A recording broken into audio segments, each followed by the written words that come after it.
Hour number 2 of McElroy and Cubelic in the morning. Damian Mitchell, John Saber here with you. Having some fun early this morning. Just kind of talking just SEC. I guess it started off as talking hot takes, but then all of a sudden I started just rooting for Texas A&M all of a sudden. I was giving Texas A&M the benefit of the doubt. Literally the one team you said you wish would never win at all. Never. The one team. And now I'm just presented with so much information. You're all in on them. It's just, man, Do we need to call your boy? Like, hey, man, like, look what happened. It's like, hey, man, one thing I won't do is apologize for the years of mediocrity that you were as a quarterback, but also your alma mater, man, they're actually winning me over. They're actually winning me over.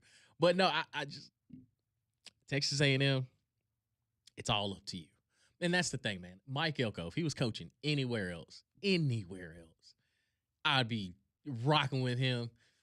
But I can't get over that hump. But there's a part of me, there's a part deep down in my soul that believes that this is the year. This is the year.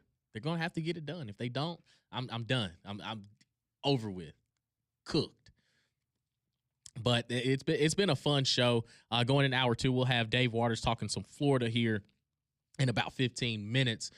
Because I do think that that's a team too that is kind of looked at as a little bit of a dark horse, and really and truly, for as much I've been seeing and hearing from them on social media, it doesn't really feel like they're more of a dark horse. I feel like people are really thinking that Florida's going to be a contender. We'll hear from Dave Waters, who covers the Florida Gators down there in Gainesville, and see what he says going into the 2026 season. 205-834-9450. Your text message, your call is always welcome here on the show.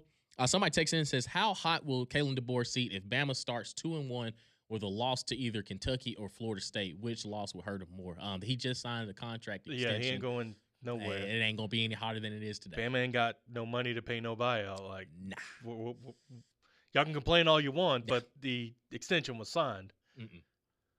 I mean, I'm pretty sure you can go 0-12 and still be back next year. Yeah. Like, I don't think they'll look for even if they wanted to. I mean, it would take all of you listening to step up and pay to do that, because there's no T. Boone Pickens, there's no Phil Knight, there's no angel investor that could come in. You know what? I want to make Alabama football great again. Like, no, y'all naysayers are broke. That's a fact. But a loss, I always think conference losses are worse than out of conference. Like, if you lose to Kentucky, then there'll be some uncomfortable conversations. But if you lose to Florida State, hell, y'all already lost to them last year, still made it to the college football playoff. Yeah. You lose a conference game, then you ain't going to Atlanta. You're going to need some help along the way. Like, let alone Kentucky and Will Stein in his first year. Yeah, right. Yeah, it'll just be some uncomfortable conversations. But I don't necessarily think that we have to worry about that. But crazier things have happened. But I'd lean that Alabama would handle their business for both Florida State and Kentucky. Bama Hater texts in. He says, the first one was, Damian watched a team that lost 3 of their last 6 games, ran for an average of 9.5 per game in 2 postseason games, lost by 21, then by almost 6 touchdowns, be thought of as a potential playoff team in 2026. Well, they made it to the college football playoff in 2025 amongst all those things, and they ran across the best team in college football. Oh, is that entire team from last year playing this year? Yeah. Oh, there was last year's team. Oh, okay, because teams change from year to year. Okay, cool. Correct. Because I'm telling you, if Ty Simpson had another year at Alabama, like it wouldn't even be a conversation. Correct, yeah. And then he says national champions in January 2027 will be the team that beat 11-1 Texas A&M, 12-1 Ohio State, and 12-1 Ole Miss in the playoffs last season. But there is a common theme. You both lost to Indiana. Mm-hmm. So, okay, like, oh no, we rinse and repeat last year. 2 teams that were in the college football playoff.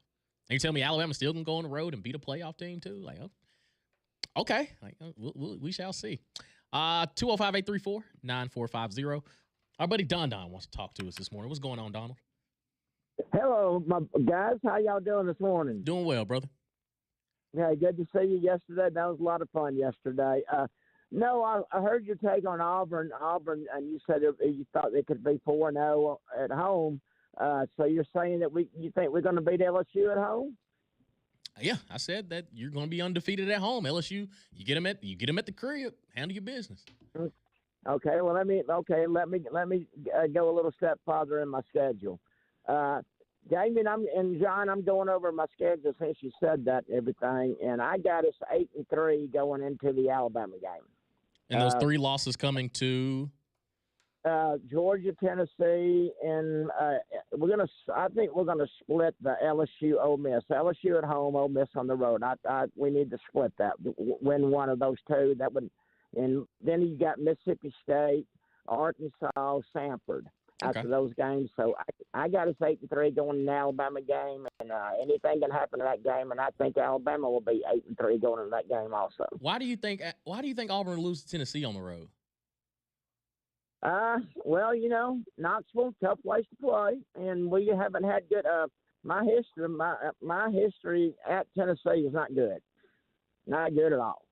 Yeah, your history, ask Cole about playing at Tennessee. He'll tell you. Man, that was the big shoulder pad era, man. I've seen Auburn go up to Neyland and win. Yeah, they won with Nick Marshall. They've done it this century. Well, yes, actually, you know what? That game, they killed Tennessee in that game. Yeah, so you don't think that this team right now is equipped? And think of the way Tennessee is in shambles right now. You're telling me you don't have confidence that Auburn's going to go on the road and Damian barely mentions them anymore. Right. So you're telling me Josh Heupel is a better coach than Alex Golesh? Is that what you're admitting? As of right now, yes. Let's go. Hey, say no more. As of right, your words, not mine. Disciple, but hey, you're a Heupel disciple, my friend. And where did Alex Golesh learn all his offensive structure from? Well, actually, you know what? Now you're encouraging me, Damien. Thank you. Our whole offensive coaching staff came from Tennessee. So we're all Heupel disciples in here. That's right, buddy. But no, how do you think Tennessee's going to be this year? Middle of the road. I think middle of the road. I think just because of what Heupel's system is offensively, they'll be able to hang around. But I don't have the most confidence in what their quarterback room is going to look like. I think that for everything that is expected from the quarterback, it's going to be tough sledding. But I do think the weapons that they have out wide with the receivers and Deshaun Bishop in the backfield, they'll be able to hang within some games. But I still think they're missing a few pieces defensively to go back and kind of look like they did in 2024. So I think they'll be tough. Yeah, matter of fact, one of our wide receivers that came from South Florida, Nimrod, played at Tennessee that year. That they lost to Alabama 52-49. He was on that team.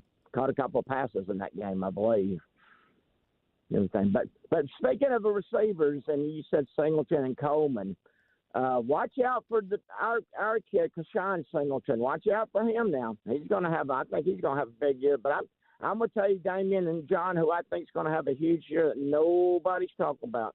And Damien, I know how much you like him. Jeremiah Cobb might have a huge year, in my opinion.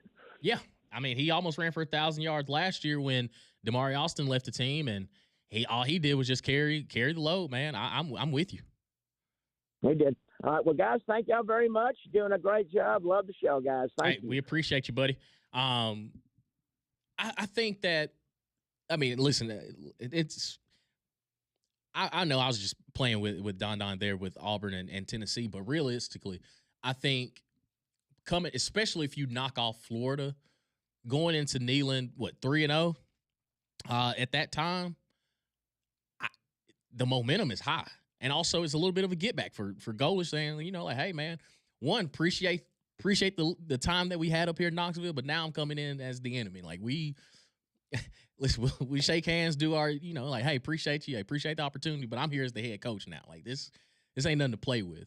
But I think that's what's so fun about this league is, hey, yeah, you could tell me that Auburn goes up to Neyland and all of a sudden Josh gets that thing rolling and they get him at home. Boom, you got him.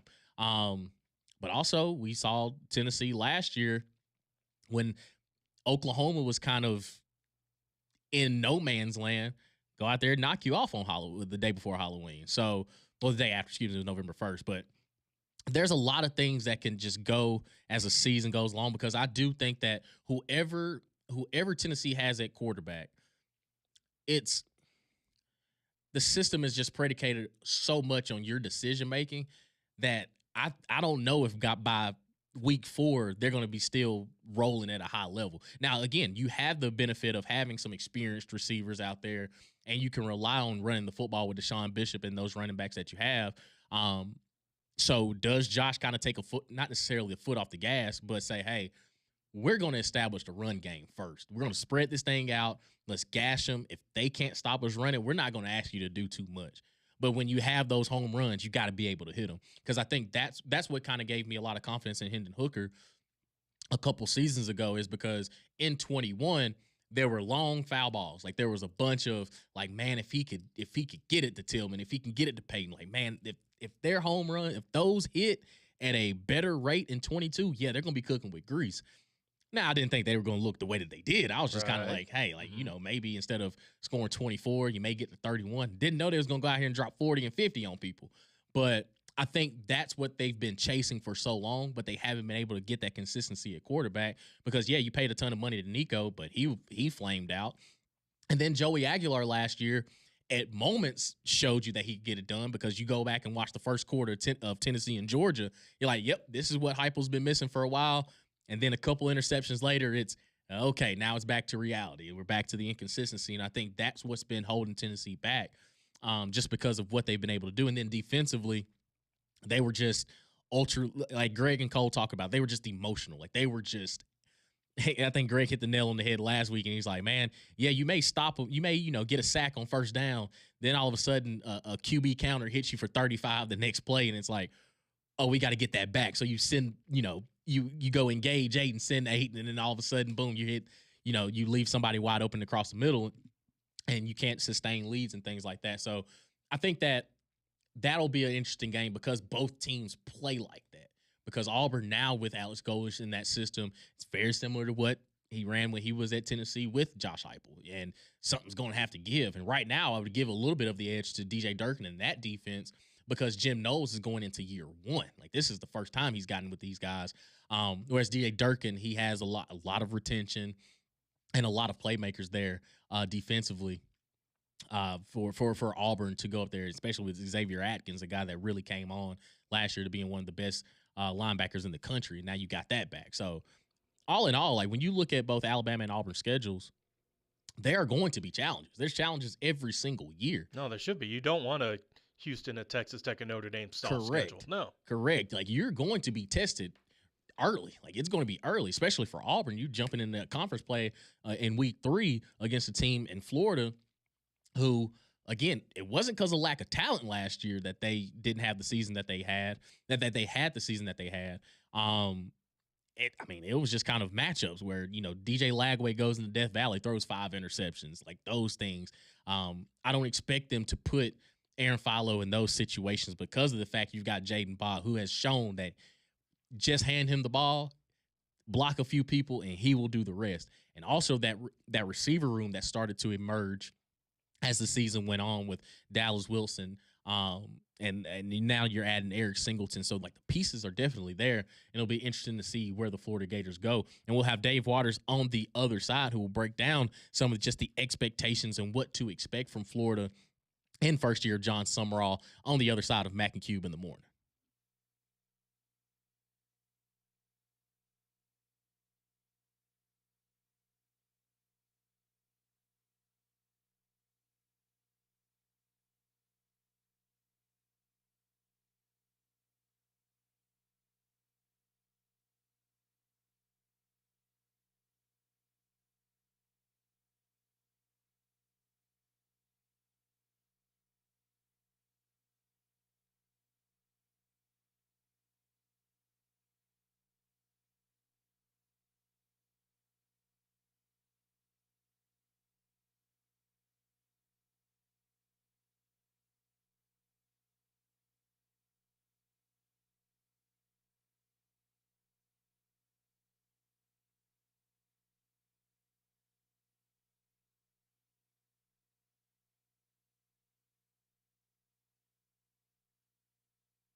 8:17 here on McElroy and Cubelic in the morning. Damian and John here with you. We're also joined by Dave Waters, who covers the Florida Gators for Gators Breakdown there in Gainesville. Appreciate you hopping on with us, talking some Florida football. Going into this 2026 season, it feels a little bit like it was last season, just in a different way, but Florida seems as the quote-unquote dark horse going into 2026 because of John Sumrall and just kind of the new regime. But just kind of give us a breakdown of what it kind of feels like, almost a temperature check for Gainesville going into 2026 season. Yeah, it's funny you bring up a year ago, and I talked about that on my show too when all this dark horse stuff kind of was coming out. I guess you could have labeled Florida as a dark horse last year, but it is in a different fashion. You know, you go back a year ago and Florida was coming off an 8-5 season, had that really good November run where they beat LSU and they beat Ole Miss and DJ Lagway's quarterback and so many returning pieces. And it was like, okay, well, if there's a team that's going to maybe make their first college football playoff appearance, you know, it's Florida because they ended the season really, really well the year before that. And, you know, of course, we all know the wheels fall off, and Florida doesn't come anywhere close to that. They're out of the conversation by week 2 after they lose to USF. So, you know, we fast forward a year, and Florida's being picked in, you know, as this dark horse again. And, look, we got to remember what a dark horse is. You know, you're not, you know, projected to be a favorite. Nobody just should be picking you to you know, be one of the top contenders. But if a team can sneak in, you know, who out of the SEC can be that? And there's been a couple of pundits out there who have pegged Florida to do that. And you look at John Sumrall's history of coming in at Troy, coming in at Tulane, and instant success right away. And there's a lot of talent on this Florida roster. It just hasn't, you know, the coaching hasn't not been able to get the best out of it. So if he can, you know, get some breaks, if he can unlock the talent that's on this Florida roster, you can see why Florida getting pegged as that dark horse contender. So I think the temperature check was already good before all that coming out. John Sumrall, I think, has done about as good as he can do without playing a game yet. You know, that's where the ultimate decisions and ultimate determinations will come from about, you know, what this program will be under him. But so far, so good. So I think that's really kind of just maybe even heightened the expectations even more with some of the dark horse college football playoff contender coming out in the last couple of weeks. Having talent on or at Florida has never really been a problem, but it felt like last year talent wasn't really the problem. It felt like maybe there was a bit of a culture issue. Do you think that is still going to, or excuse me, how do you think that is going to change now that John Sumrall is at the helm and Billy Napier's gone? Yeah, that's interesting because, I mean, the label for Billy Napier's teams were, all right, well, maybe he's not the best coach, but you'd always still see the team playing hard. Whether, you know, that's not what the Florida standard is. It should be better than playing hard, but, you know, Florida, when everything looked dead in the water, you know, like I said, 2 years ago, magically turned the season around. Played hard and got those big upset wins in November to end the 2024 season to put heightened expectations on last year. And then last year you didn't start off so well, but then you still got that big upset win versus Texas, but Florida couldn't follow that up. So, you know, they always played hard for Billy Napier. It's just he wasn't a good coach. You know, couldn't put the team in the best position. So I think, you know, as far as culture goes, I don't think the culture was all that bad. You didn't have a lot of players getting in trouble. You didn't have a lot of players not giving it their all. They just were not put in the best position from a coaching perspective. So I think that's what really is the biggest thing here for John Sumrall, is really just being a better developer, a better game day coach. You know, not putting Florida in disadvantaged situations because you don't have it on game day. And I think that's the part where really John Sumrall, I think, has to, hey, give the belief in the players that I can put you in the best position to win. You go get guys, give all the effort, give everything that you've given the last couple of years. We know you can play hard. We know you can play well, but let me follow my lead, and we'll be more consistent in that regard, and we'll go win a whole lot more ball games. Here with Dave Waters, who covers the Florida Gators there in Gainesville with Gators Breakdown. Okay, looking at the offensive side for Florida, last year, it was really the emergence of Jaden Baugh, and I think going into this season, everybody knows exactly who he is as far as the running back position is concerned. And receivers, they continue to get better and better, and it feels as though they are kind of the slept-on crew on the offensive side. But it takes the quarterback to be able to distribute the football, and we saw some inconsistencies with DJ Lagway last season. What does the quarterback position look like for Florida going into this fall? Yeah, it's good that you say, all the skill position talent Florida has. Because that was kind of a theme going throughout spring practice. It didn't matter whether it was Aaron Philo, Tramel Jones. That's the quarterback battle going on now for Florida. And it was, we know we have the skill talents. Let's just go be, let's go be a point guard. Let's go get the guys the ball. And I think where that comes, offensive line's in question too. So I think what can Buster Faulkner, the offensive coordinator coming over from Georgia Tech, what can he scheme up with these skill players? Because obviously you're going to want to get the ball in their hands as much as possible and as quick as possible. So I think for the offensive line, that might even help them out as much as it needs to, because there's still a lot of questions along the offensive line, and there's a lot of moving pieces along the offensive line. So I do think with the scheming of Buster Faulkner, and look, I think you want to get the ball into the playmakers' hands as quick as possible. So I think that will help the offensive line as well. You have some guys who can make some guys miss with Vernell Brown III, and of course Eric Singleton Jr. coming in. So they could be extensions of the run game to help alleviate the traditional run game with Jaden Ball, alleviate the pressure on the quarterback. I think they're going to be creative in how they use those guys. Get them in the backfield with some sweeps and some reverses.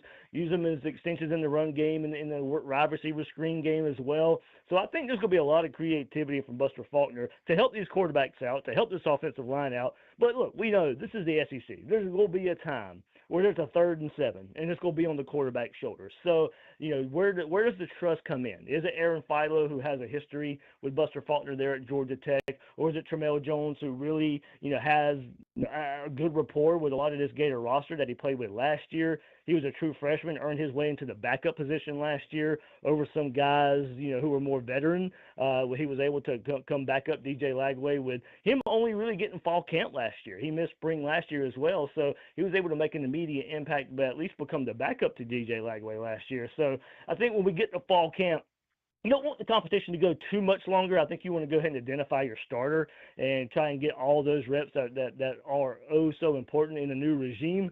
But I think Florida does have 2 pretty good options here, and at least being that point guard for the offense. What's the biggest question mark facing the defense heading into the upcoming season? Everything still. This is unbelievable for Florida to have a stretch that they've had where defense has been this bad. Because for a while, even though Florida's been known for offense, for a while there, it was just a given because of the athletes Florida can recruit that Florida was going to have a good defense. And ever since 2020, it has not been that. I mean, Florida hasn't had a good defense whatsoever, not even close to a good defense. First of all, that's just it. Can they get back at least as a whole defense to be good? But if you want to look at this defense and look at particulars, I still think they feel much better about the defensive line than they did going into spring practice, and I think that's welcome news. You have, I think, a lot of depth there. They got some young players in Joseph Mbachu and Jeremiah McLeod who were true freshmen last year that they're really counting on this year. The return of Brendan Bett in the middle as well. They hit the transfer portal for some edge rushers and Emmanuel Obadejo, and then Jaden Woods and LJ McCray return. 2 highly rated edge rushers that really should help create pressure on the quarterback. Linebackers good with Miles Graham returning and leading that group. But for Florida, it's been the secondary. Florida at one time could coin the term DBU and have been nowhere near that in recent years. Safety play, probably the biggest question mark. I think they lost a lot of guys from the transfer portal off of last year's team and bring in a couple, and Cam Dooley from Kentucky, DJ Coleman from Baylor. Those guys are going to go a long way in determining how good this Gator defense can be. Corner, was always a given for Florida as well. Got some questions there, but I think they feel good about where they're at least if they can get better safety play to help a lot of those big plays that Florida's just given up in the last few years. So if I had to pinpoint where Florida absolutely has to be better than they have been in recent years, it is certainly the safety play. Okay, taking a look at the 2026 schedule, and you don't have to necessarily put a number on it, but what do you think is the realistic expectation for Florida in year 1 under John Summerall?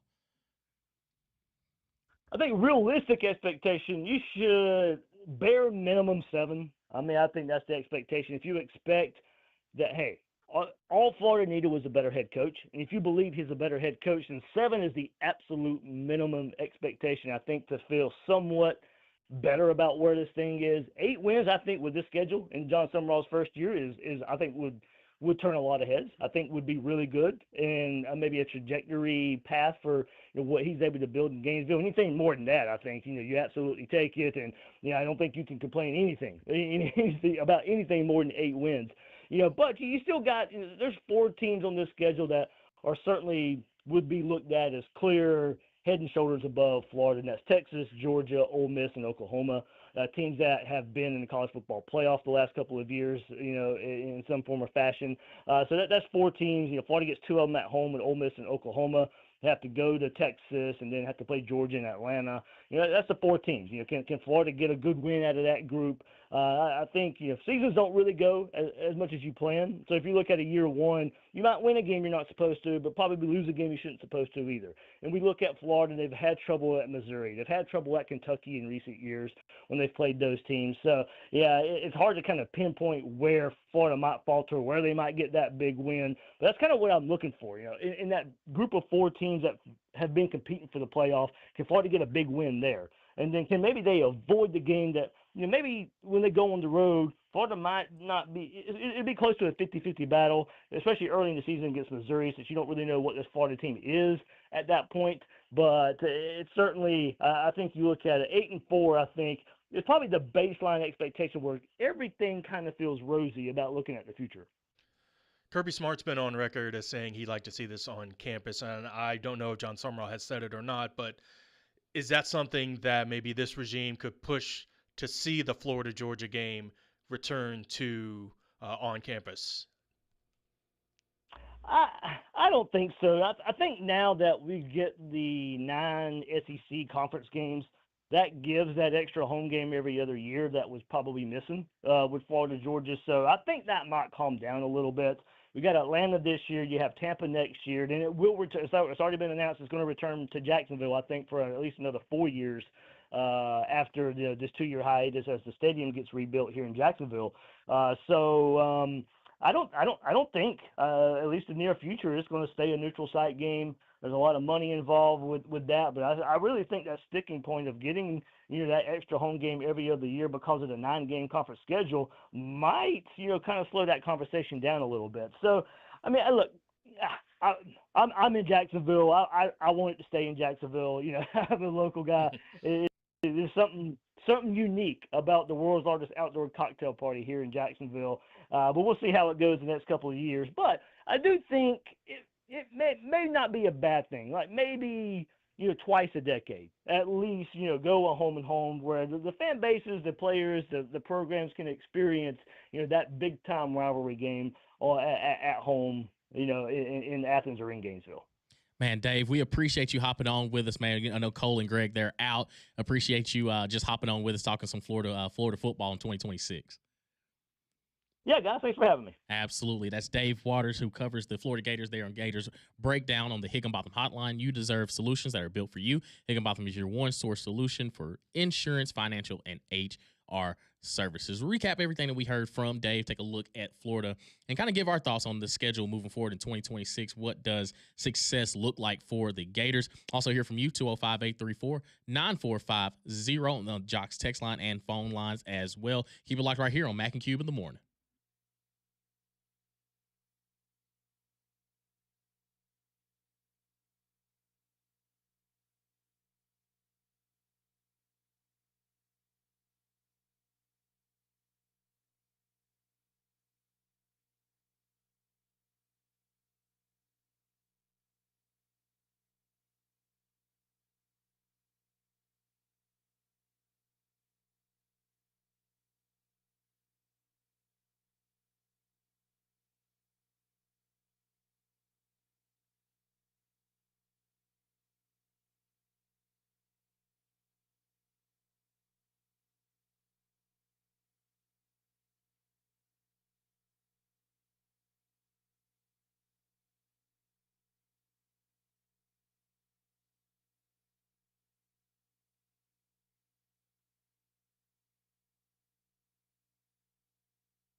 8:34 here on McElroy and Cubelic in the morning.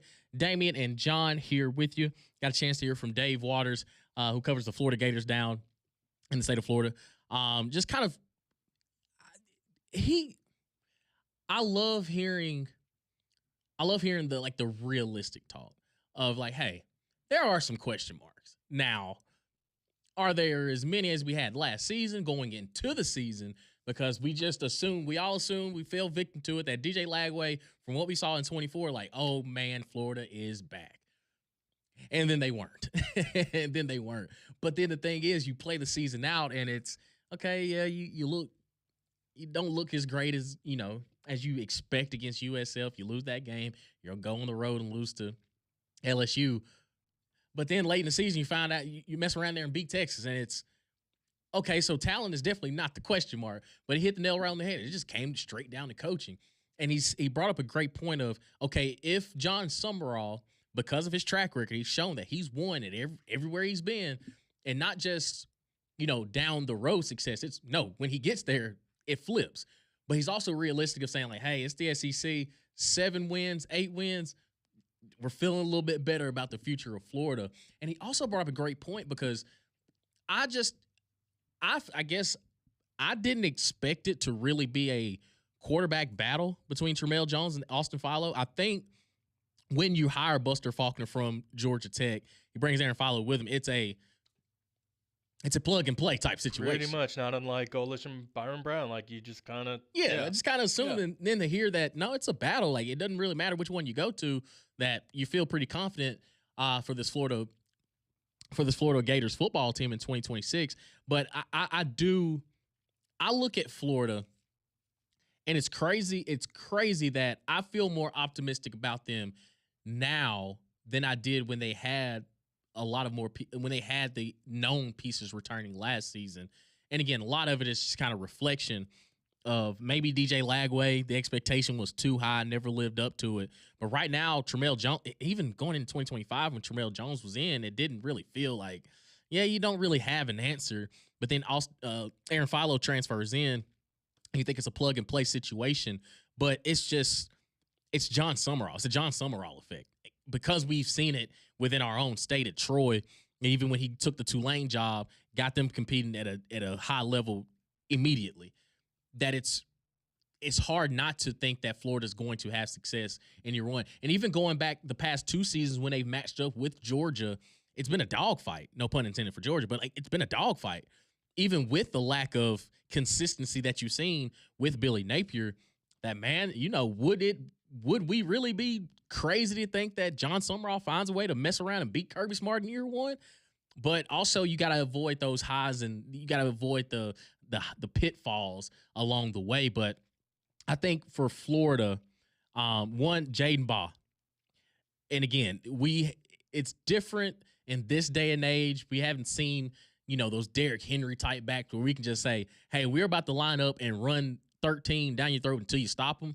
But you've got a home run hitter back there. And you've got someone that can do it. Oh, 100%.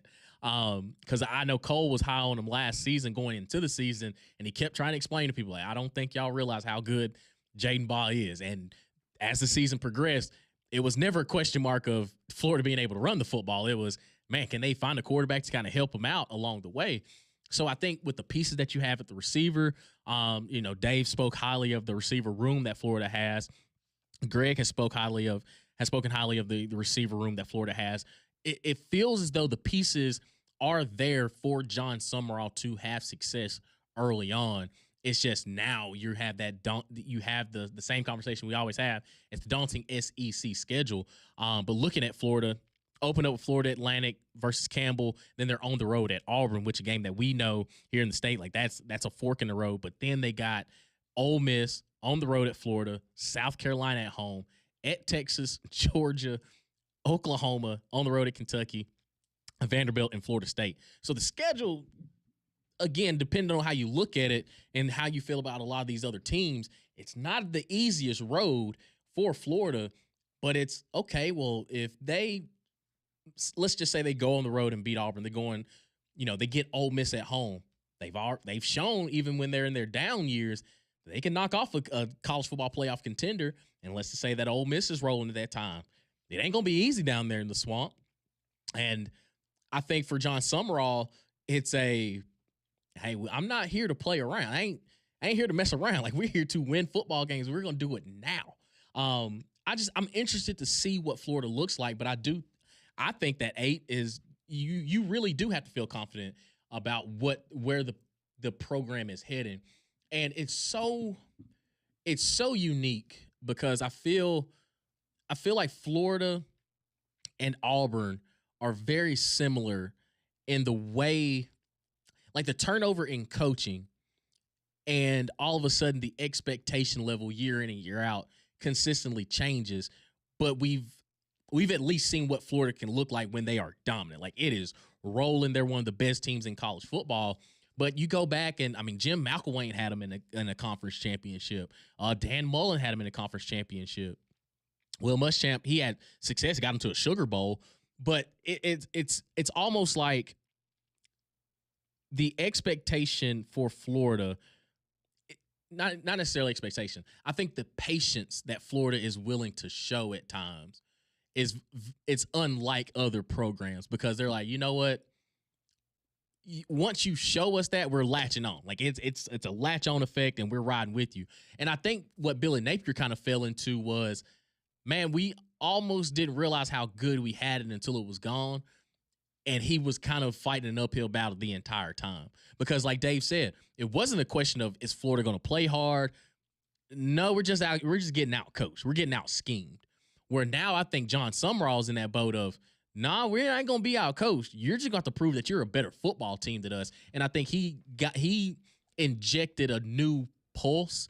It's just taking a little bit to beat right now going into 2026. But I think if they get a couple wins early on, they're going to be locked and loaded, ready to go. Which is going to make the Auburn game week 3 so fascinating, because as Dave said, that 7 games is kind of the baseline expectation for the first year. And if you think about it, you are looking up right now for sure at 4 teams. They're looking up at Ole Miss, they're looking up at Texas, Georgia, and Oklahoma. So those are the 4 teams that most likely you will lose to, because as it stands now, those teams are better than you. So right. Fully understandable, especially your first-year coach.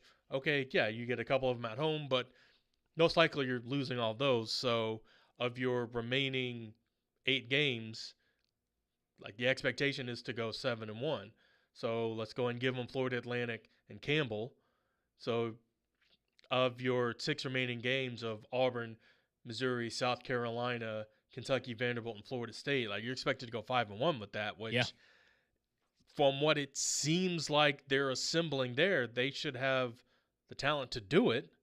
And even if, okay, they stumbled somewhere, they looked ahead to Ole Miss and stumbled on the road at Auburn, or got so beat up, or an emotional win after, or emotional loss after Oklahoma, they go to Kentucky and mess around and lose, whatever. Okay, fine. First-year coach, this happens. 7 wins doesn't seem too far out of the realm of possibility, but also, I don't want to say it seems high, but when he said 7 wins, like, okay, yeah, that kind of makes sense. But when you look at it, like, all right, you're expected to lose to those better teams. Now, all of a sudden, there's no wiggle room. Like, you're going 7-1. It's like, oh, well, dang, that feels the expectations all of a sudden really just got high. Yeah, and I think that's whoever was going to take the Florida job, I think it was going to be a tough task regardless, just because of how it can be. Because when Florida is rocking, I mean, it's tough, like, no matter who you are, because you've seen it. Like, we've seen it in years past, even when they're down, that they can rise above, like, knocking off Texas when, hell, they fired Billy Napier after the win. Like, they won the game and still fired. Yeah. So it's, man, it ain't too easy down there in Gainesville. But kind of to your point, Auburn, coin flip, both of them in very similar situations, new head coach, new regimes, everything's different. On the road at Missouri, the health of Ahmad Hardy, is he going to be 100%? Can you get them a team that more than likely is probably going to be ranked, maybe at that time, but at least going into the season, they're going to be a ranked football team. But also Chip Lindsey, the offensive coordinator, does Austin Simmons finally, maybe the change of scenery unlocks him, because I do think that's the most talented quarterback they've had. South Carolina, who knows what to expect? Right. Because you may run on Lenore Sellers on a bad day and he cook you for, 300 through the air and 100 on the ground. And we kind of thought we were going to get that one, and the road doesn't get any easier because you got to go to Texas after that, and then you got the Florida-Georgia line game. And then Oklahoma. Okay. Yeah, I like the way I sprinkled that in. Oh, all of a sudden they're back now. The Florida-Georgia line game. Then you got Oklahoma to start the month of November. If we got good John Mateer, you could be looking at an uphill battle even at home. And again, who knows what to expect with Kentucky? Who knows what to expect with Vanderbilt? And then you end up with a rivalry game at Florida State. So I think all in all, like the schedule doesn't necessarily assure you 7 or 8 wins, but the ones that you have the ones that are 50-50 at some point have to be 51-49 to say, like, yeah, we got to get these. They'll basically need to be locked in from really week 3, but really week 1, because there's going to be no room for error. But it sounds like that's what John Summerall at least is building down there. So the rest of the country may need to watch out, because if Florida can get rolling, that's a giant that's been sleeping for some time. Absolutely. We'll continue the conversation on the other side. 205-834-9450. Keep it locked right here on Mac and Cube in the morning.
$8:49 here on McElroy and Cubelic in the morning. Man, just kind of looking back on John Summerall's career. One, he hasn't been a head coach for a long time. But do you know what his record is right now as a head coach? No, but I know it's good. 43-12. It's like, wow, okay, like I mean, it's Dusty May like, yeah, it's Kalen DeBoer like, correct. Yeah, that's a great comparison of man in a short amount of time. This brother, hey, and that's the thing when you like when I hear Coach Summerall when we've had him on Jocks, like his demeanor, his attitude is just infectious. It's man, he loves some football. He loves ball, and he knows what it looks like. First year at Troy was 12-2. Second year 11-2. 2024 at Tulane and went 9-5, and then this past season went 11-3, and now he's the head coach of the Florida Gators. Man, that's impressive. But I do think that Florida is due for a quick turnaround. I do think that for him, I think he's going to inject, and even if you saw some of the clips during the spring, like he's got some old school ball mentality of we ain't here to be cute. We ain't here to. It's not going to be fun. It's not going to be fun. We're here to win ball games, and I mean win ball games now. And looking at his track record, it's very well represented. And I think that for Florida, you almost need. And again, no offense to Billy Napier, but when you would listen to his press conferences, and I mean, yeah, he coached under Nick Saban. He was a position coach. But he didn't have like the Curt Cignetti effect where they both coached receivers, but Curt Cignetti's design was a little bit. It was like, hey, I'm cool, I'm laid back, but you gonna see on the football field. Whereas Billy Napier was kind of if he didn't have to talk, he wouldn't say a word. Like you would never know he was in the room. And I guess he was fighting again. He was fighting an uphill battle the whole time he was there because think of the personalities that you've had there. You've had Steve Spurrier, Urban Meyer, Dan Mullen, hell, even Will Muschamp. I mean, he's a personality. Yeah, and that was a complete tone shift. And crazy enough, you ended up with Anthony Richardson being a first round pick, top 5 pick, in that same system. And you also recruited DJ Lagway to be there, who was a 5-star coming out of Texas. So, like, that's the thing. Talent has never been the issue. It really has just been, man, if we ain't got the coach here, it's not going to work. But I think you got the best of both worlds in this situation because now, if you're John Summerall, you're like, man, I can go out here and recruit some dogs because, you kind of working with you kind of danced with your hands tied when you were at Troy and Tulane, kind of working with what you got, but you ended up having some success. Now you can go out there and get some show enough dogs and we can get this thing rolling. So I'm interested to see what it looks like. And I think that for Florida, kind of what Dave said, 8 wins, you're feeling pretty good about the trajectory of where your program could be. Another team that Florida will be facing in their annual rivalry game is the Georgia Bulldogs. And we'll have Rodney Nabulsi coming on at 9:15, discuss Georgia, but kind of taking a look at Georgia going into the season. A lot of the conversation really begins and ends with Gunnar Stockton. And, for so many years, it's Georgia reached the pinnacle. They reached the top. They were the best college football team. Yes. Period. Absolutely. Wasn't any debate. Now that you started to see a little bit of, at first it was, okay, well, now is it Georgia, Alabama? And Alabama would still kind of get the better of them. And you had nobody else in the SEC really on that level. But then a couple of years ago, when Georgia takes that trip to Oxford, Mississippi, and the one illustrious win that Lane Kiffin was looking for his entire career, he finally got it. It showed that, man, okay, maybe Georgia has brought it down a notch. Maybe they have taken a step back. And to think that your quote unquote step back is still winning the conference and, making the college football playoff, but maybe not having the success on the college football playoff standard of schedule as far as, matchups and losing early on, that's your quote unquote step back. It kind of shows you where you are as a program. Like it's okay, they're still pretty doggone good and it still has to go through Athens. But I think that for Georgia going into this season, because there's no more, like the Nolan Smiths or the Jordan Davises or Malachi Starks back there in your secondary, it's almost a foregone conclusion that until proven otherwise on a consistent basis, Georgia's still going to be in the conversation of not just conference championship, but national championship. Are they the least talked about national championship contender we've had in a while? Like, I think there are no preseason polls out, but it feels like no one has them at number 1. most people don't have them at number. Most people have your Notre Dames, your Texas, your Ohio State, teams like that. But they still have Georgia like in the top 5. Yeah. And people still think they can win, but also no one's putting them at number 1 either. Like it feels weird for a position that for Georgia to be in, but also it makes sense because like we know they're a very, very good team. Correct. But we're also not willing to say that they're probably not the best team. And it hadn't helped that he, for whatever reason, he can't win a game in the 12-team playoff. Right. He can win with the 4-team. Right. But all of a sudden you expand a little bit now. Kirby Smart just can't seem to find his way to do it. He's won back-to-back SEC championships. No, don't get me wrong. Like that's great and all, but the season keeps going after that. And Georgia fans are like, all right, come on, man. We need to find a way to win another.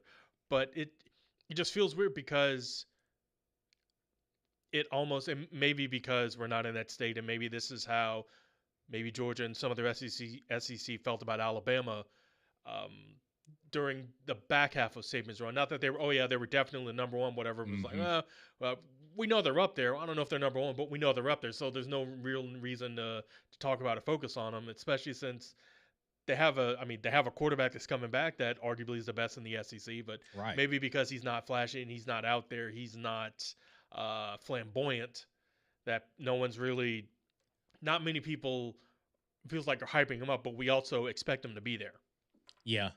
Maybe that's what it is. It's because we just expect them to be in the conversation that we don't feel the need to talk about them. It's just kind of, it's still going to go through Georgia, but also like Georgia's been wounded these past 3 or 4 seasons where it's, okay, well, we were talking about the big championship. We're talking, okay, we understand the SEC title, but we're talking about the national championship picture.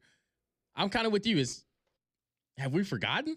Have we forgotten? And it probably doesn't help that we don't know a lot of the names on that team. Like we know the quarterback, right? Maybe receiver too, but like for the most part, we don't know most of that squad. Well, you knew your Jordan Davises and people like that. Your Brock Bowers, you knew those people. Your Ladd McConkeys.